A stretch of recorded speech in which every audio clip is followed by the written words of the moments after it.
තියනවද? මේ පාරේ හැමදාම තියනවා පුතේ. එක එකක් තේරුණාට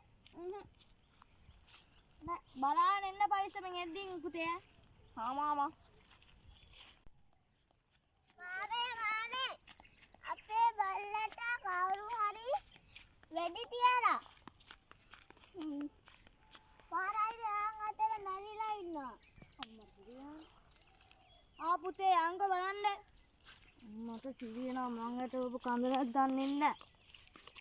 පොලිසිය ගානේ යන්න වෙයිද දන්නේ නැහැ යන්න.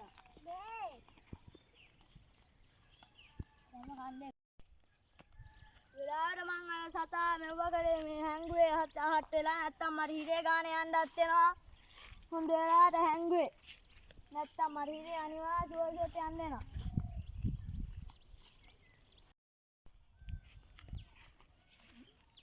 දඩේ අම්මා මොකද්ද ළමයා කරේ සතක් දිව්වනේ.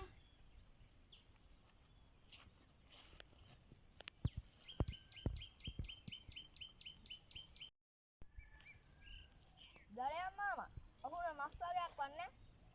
අර තලගොයේ මස් වගේ යන්නම් තිබ්බා පුතේ. තලගොයේ මස් කනවද? ඔව් ඉතින් අපි කනවා. කොහොමද මේ තලගොය අල්ලන්නේ? තලගොය නම් පුතේ ආන් අතන ගුහාවක් තියනවා දන්නනේ පුතා. ආන් ඉතින් හැමදාම තලගොය රිංගනවා. මම බුදා දියුතුනක් බලලා කඳනක් ගැහුවා පුතේ. අහුණාද? අහුණා.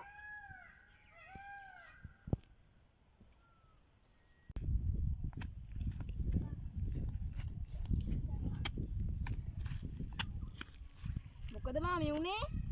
අර පුතේ මං අරවපු කන්දෙන් කර මාව මහුණානේ පුතේ. කොයි හරි වගේ තිබ්බේ ඒක. අර ආටියක් කැරේට එන්න පුතේ. දැන් ගෙදර යන්නත් ඕනේ පුතේ.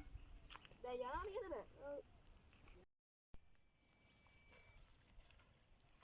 මචල්ලා අර එදා අපි දැක්ක මාමා කෙනෙක් හිටියානේ.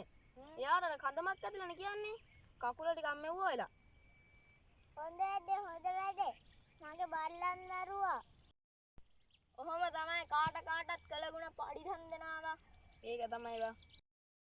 මේ වගේ වීඩියෝ බලන්න ළඟමල්ල YouTube channel නාලිකාව follow කරලා එකතු වෙන්න. හැමෝම අපිත් එක්ක එකතු වෙන්න.